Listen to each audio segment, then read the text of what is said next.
ঘুম থেকে উঠেই বাড়ির পিছন দিকে চলে এসেছি, তার কারণ এখানে আমি বেশ কিছুদিন আগে হলুদ গাছ লাগিয়েছিলাম আর আজ গাছগুলো মরে গিয়েছে। হ্যাঁ, এটাই হয়, তার কারণ যখন তার তোলার সময় আসে, মানে হলুদটা তোলার সময় হয়, তখন কিন্তু গাছগুলো মরে যায়। তখনই বুঝে নিতে হবে যে গাছটাকে এখন তুলতে হবে। আর ভিতরে হলুদ হয়েছে কিনা সেটাও আমি দেখে নিব। যতটা সম্ভব হয়েছে, তবে কতটুকু হয়েছে সেটা জানি না। গুড মর্নিং তোমাদের সবাইকে, কেমন আছো তোমরা? আশা করছি সবাই অনেক ভালো আছো, আমি অনেক ভালো আছি। সকালবেলা কালকেই ভেবে রেখেছিলাম যে যেহেতু এখন সরস্বতী পুজো, মানে আজ সরস্বতী পুজো, কালো, এখন তো 2 দিন করেই হচ্ছে সব কিছু। তো আজকে আমি এই তো হলুদগুলো তুলে নিব। দেখো কত হলুদ হয়েছে, আমি লাগিয়েছিলাম 3 থেকে 4টে, আর হয়েছে যা হয়েছে ভালোই হয়েছে। আর এখানে আমি কোনো রকম কিছুই দেইনি, গোবরও দেইনি, জলও দেইনি। মাটিগুলো দেখো কতটা ঝরঝরে হয়েছে, একটুখানি জল দিলে বা ভালো হতো। যাই হোক, যেটুকু হয়েছে আমার কাছে এটাই অনেক। এখান থেকে কিছুটা রেখে দেবো, আর কিছুটা আমি গুঁড়ো করে রেখে দেবো, যেটা একদম খাঁটি হলুদ গুঁড়ো, যেটা আমি মুখে দিব মাঝে সাঝে। আর বাকিটুকু আবার ওই মাটির মধ্যেই আমি গেড়ে দেবো। তো চলো, আমি হলুদগুলো ভালো করে ঠিকঠাক করে নিচ্ছি, মানে মুড়ো থেকে যেগুলো হয়েছে শিখর আর কি, সেখান থেকে ছাড়িয়ে নেব। আর বাকিটুকু আমি আজকে বা কালকে গায়ে লাগাবো। এখন যেহেতু ঘুরতেও যাই না আর স্কুলেও যাওয়া হয় না, তো তাই বলে যে হলুদ দিয়ে স্নান করবো না সেটা তো নয়, তাই না? তাই আজকে তো হলুদ দিয়ে স্নান করব। আর যতদিন না থাকবে টুকটাক করে রোজ গায়ে হলুদ দিয়ে স্নান করবো। আর হলুদ দিয়ে স্নান করতে কিন্তু বেশ ভালো লাগে। তারপরে হলুদগুলো রেখে দিয়েছি একটুখানি রোদ্রুর মধ্যে। আর এই তো ঘরের জিনিসগুলো এখন গুছিয়ে নেব। বিয়েবাড়ির মানে বিয়েবাড়ি থেকে তো চলে এসেছি, কিন্তু বিয়েবাড়ির যে গোছানটা আছে ঘরের, সেটা এখনও কমপ্লিট করে উঠতে পারিনি। আজ একটু কাল গুছিয়েছিলাম জামা কাপড় এখনও অনেকটা আছে। আর আজ গোছাচ্ছি সাজা গোছার জিনিস, যেটুকু নিয়ে গিয়েছিলাম সেইটুকু। তো পুরো ড্রেসিং টেবিলটা আমি গোছাতে না পারলেও যতটুকু পারবো ঠিক ততটুকু গোছাবো। পুরো ঘর এলোমেলো হয়ে আছে, আর এইভাবে থাকলে না আমি কোনো জিনিস ঠিকঠাক খুঁজে পাই না, কোনটা কোথায় রাখি সেটা আমি জানি না। আর কেউ যদি বলে যে এটা একটু দে, মানে মা যদি বলে এটা কোথায়, আমি সেটাও বলতে পারি না। তাই আর দেরি না করে আজকে তো এইটুকু জায়গায় গুছিয়ে নেবো, মানে আমার কসমেটিকের জিনিস আর সাজানোর জিনিস সেটুকু গুছিয়ে নেব। আর অর্ধেক জামা কাপড় গোছানো হয়েছে, বাকিটুকু যেগুলো ধোয়া হয়নি সেগুলো এখনও গোছানো হয়নি।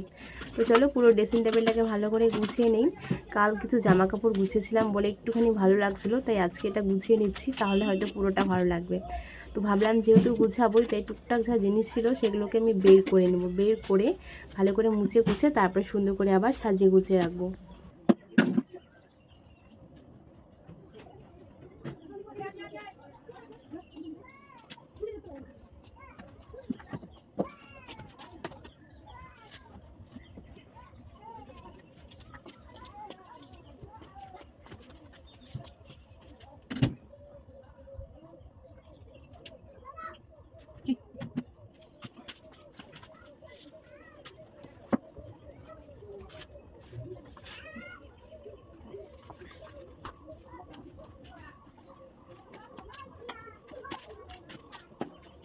বিয়েবাড়ি তো ঠিক আছে, কিন্তু বিয়েবাড়ি থেকে আসার পর যে কাজগুলো থাকে সেগুলো কিন্তু একদমই ভালো লাগে না। বিয়েবাড়ি যাওয়ার সময় যতটুকু জিনিস লাগে সেই জিনিসগুলো সুন্দরভাবে গুছিয়ে বিয়েবাড়ি নিয়ে যাওয়ার পর বাড়িতে এসে যে এত এত জিনিস এলোমেলো হয়ে থাকে, সেগুলো দেখলে সত্যি মাথা গুলিয়ে যায়। হাতের সামনে যে জিনিসগুলো পাওয়া যায় এখন দেখি সেইগুলোও পাওয়া যায় না। তাই সমস্ত জিনিস খুঁজে খুঁজে যেখানে যেটা রাখার ঠিক সেখানে সেগুলো রেখে দিব। আজ আবার সরস্বতী পুজো, সবাই ঘুরতে যাচ্ছে, স্কুলে যাচ্ছে, কলেজে যাচ্ছে, আর আমি ঘরে বসে বসে মানে বাড়ির মধ্যে এই সমস্ত কাজ করছি যেন দিনটা বোরিং না লাগে। তো কাজ করতে করতে কিন্তু আমার পাশে থেকে একটা বুনু চলে এসেছিলো, তাকে একটুখানি সাজিয়ে দিলাম কাজের ফাঁকে। এমনিতেই আমার অনেকটা লেট হয়েছে, তার মধ্যে কাকিমার বায়না যে তোর বুনুকে সাজিয়ে দে। আর আমি প্রত্যেক বছর সাজিয়ে দেই। একটু আগে পাখি কিন্তু সেজে গেল, তার আর ভিডিও করা হয়নি। আর সে যেহেতু বড় হয়েছে অনেকটা লজ্জাও পায়। পাখিকে মানে সাজিয়ে দেওয়ার পর একটুখানি কাজ করলাম, তারপরে আবার একটা বুনু আসলো, তাকেও সাজিয়ে দিলাম। তাড়াহুড়োর মধ্যে কতটা সাজটা ভালো হয়েছে আমি জানি না। আর বাচ্চাদের শাড়ি পরাতে কিন্তু অনেকটা সময় লাগে। আর খুব সুন্দর সুন্দর এখন শাড়িও বেরিয়েছে বাচ্চাদের। তো সেই শাড়িগুলো কেনা হয়েছিল, কাকিমা কিনেছিল, সেটাই সুন্দর করে পরিয়ে দিয়েছি, বেশ ভালো লাগছিল। সাদা কালার শাড়ি, লাল পাড় ছিল। তো বুনুকে সাজিয়ে দেওয়ার পর বুনু চলে গেল, আর কাকিমাকে দিয়ে কিন্তু আমি একটা মহান কাজ করিয়ে নিয়েছি। লেপের কভারের মানে লেপটাকে আর কি কভার করেছিলাম। এই কাজটা করতে আমার অনেকটা সময় লাগে। আর আমার হাতে যেহেতু সময় ছিল না, কাকিমা বলছিল বুনুকে সাজিয়ে দে। তো আমি বললাম আচ্ছা ঠিক আছে দিব, তবে একটা শর্তে, আমার একটা কাজ করে দিতে হবে। তারপরে কাকিমা বলল ঠিক আছে। তো আমার কাকিমা কিন্তু মানে লেপের মধ্যে কভারটা ভরে দিয়েছে, একেই বলে সুযোগের সদ্ব্যবহার। তো আমি ওইদিকে বুনুকে সাজিয়ে দিয়েছিলাম আর কাকিমা আমাকে লেপের কভারটা ভরে রেখে দিয়েছিল। আমি বললাম ঠিক আছে, এতটুকুই আমার অনেক। তার কারণ লেপের কভার ভরাতে আমার খুব বিরক্ত লাগে। আগে বুনু ছিল তখন দুজন মিলে একসঙ্গে ভরাতাম, এখন আর পারি না। তো তবু চেষ্টা করতাম, অনেকটা সময় চলে যেত। তো ওইদিকে আমার একটা কাজ কমপ্লিট। এখন এই তো বিছানার চাদরটা পাল্টে দিলাম। আমার ওই মানে বিয়েবাড়ি থেকে আসার পর এখনও বিছানার চাদর ভালো মতো পাতা হয়নি, কোনো রকম শুধু একটা পেতে 2 রাত না 3 রাত শুয়েছি। তো আজকে পুরো বিছানার সমস্ত কিছু পাল্টে দেবো ভাবছিলাম, বালিশের কভারগুলো একটুখানি পাল্টে দেবো। রোদ্রু নেই, বিয়েবাড়ি থেকে আসার পর একটা দিনও রোদ্রু পাইনি। টুকটাক মাঝাক মানে বিছানার চাদর ধুয়েছে সেটুকুই ছিল, আর জামা কাপড় এখনও একটাও ধোয়া হয়নি। কি করব কি করব না কিছুই বুঝতে পারছি না, যেহেতু রৌদ্রটা নেই, বেলা হয়েছে অনেকটা। এই ভেবে ভেবে ভাবলাম যা হওয়ার হয়ে যাক, বিছানার চাদরটা যেহেতু পাল্টেছি, বালিশের কভারগুলো পাল্টে দিই। আজকে না ধুলেও কালকে ধোয়া যাবে। রৌদ্র না উঠলে ভালো লাগে না, রৌদ্র উঠলে এতদিনে হয়তো জামা কাপড় গোছানোর কাজটাও কমপ্লিট হয়ে যেত। তার কারণ জামা কাপড়গুলো না ধোয়া অবধি গুছিয়ে রাখতে পারছি না, আর ব্যাগটাও বাইরে পড়ে আছে। দেখি আজ তো ধুতে পারবো না, কাল বা পরশু ধোয়ার চেষ্টা করবো, রৌদ্র না উঠলেও ধুয়ে দিব। তো দেখো বালিশ আগের বছরে এই বালিশগুলো বানানো হয়েছে। এটা শিমুল তুলোর বালিশ ছিল, এতটা নরম, এখনও সেই নরমটা এখনও আছে। আর এমনি যে তুলোগুলো হয় সেগুলো কেমন দোলা পাকিয়ে যায়, সেই তুলোগুলো ভালো লাগে না। আর একটুখানি যদি রৌদ্র থাকতো, রৌদ্রুর মধ্যে বালিশগুলো দিলে তুলোগুলো আরও ভিতর থেকে ফুলে উঠে আর বালিশটা এত নরম হয়ে যায় কী বলবো। তাই আমি একটু হাত দিয়ে বাড়ি মেরে বালিশটাকে ফুলিয়ে নিয়ে নিলাম। এইভাবে বালিশগুলোকে ফুলিয়ে নেওয়ার পর মাথা দিয়ে ঘুমালে যে কি শান্তি লাগে কি আর বলি। তো চলো আমার মোটামুটি কাজ কমপ্লিট। এই তো বিছানা ঝাড়লে ঘরের কাজ কমপ্লিট। আজকে আর ঘর মোছা হচ্ছে না, বাড়িতে অনেকে আসে সাজাগুজো করতে। আমি না সাজলেও আমার এই দিনে কিন্তু অনেকজনকে সাজিয়ে দিতে হয়। আর এখন যেহেতু অনেকে বড় হয়েছে, এখন নিজেরাও করে নেয়। আর আগে যখন ছোটো ছিল, আগে অনেকজনকে বেশি বেশি করে সাজিয়ে দিতে হতো।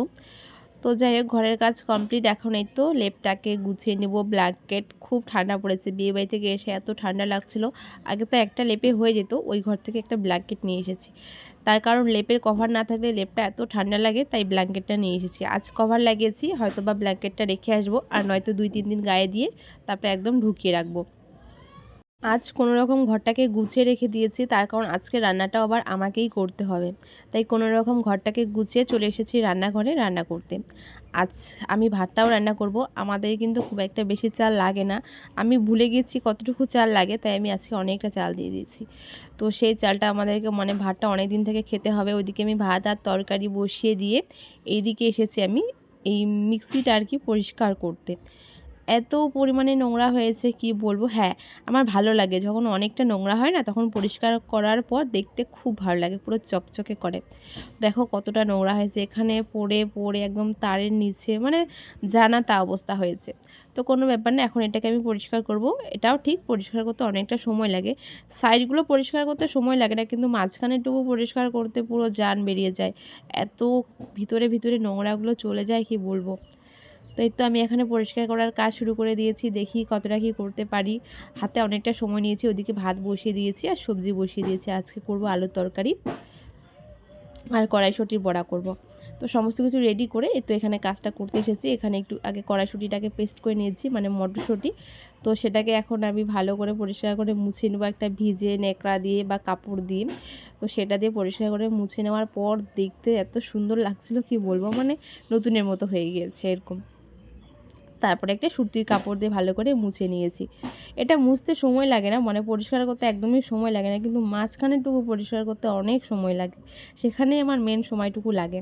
তো দেখো এতক্ষণে এতটুকুর মতো করতে পেরেছি, আর একটুখানি বাকি ছিল, মানে এইটুকু পরিষ্কার করলে করা যাবে, কিন্তু আর সময় ছিল না, তো এইভাবে রেখে দিয়েছি, যেহেতু আমাদের রোজ মশলা পেস্ট করতে হয়। তো তারপরে তো কড়াইশুঁটিটাকে আগেই পেস্ট করে নিয়েছি। এখানে লঙ্কা দিয়েছিলাম একটুখানি রসুন আর পেঁয়াজ, লবণ হলুদ, আর কিছু না। এবার এটাকে ভালো করে মেখে নেব, তারপরে বড়া বানাবো। কড়াইশুঁটির বড়া এর আগে অনেকবার খেয়েছি, কিন্তু এবার বানাচ্ছি প্রথম, কিন্তু ভালো লাগে। তারপরে আমি আবার বানিয়েছিলাম কচুরি না, রুটি পরোটা যাই বলো না কেন, ওরকমই বানিয়েছি একটুখানি। আর এই তো এখানে আলু আর গাজরের একটা সবজি বানাচ্ছি। আমার আলু তরকারি খেতে ইচ্ছে করছিলো বিয়েবাড়িতে। হ্যাঁ, বিয়েবাড়িতে মাছ মাংস ঠিকই থাকে, কিন্তু আলুটা আমি খুব একটা কমই পাই। তো এই বাড়ি এসে ভাবছিলাম কবে আমি আলুর তরকারি বানিয়ে খাবো, তাই আজকে আমি আলুর তরকারি বানাচ্ছি আমার মন মতো করে।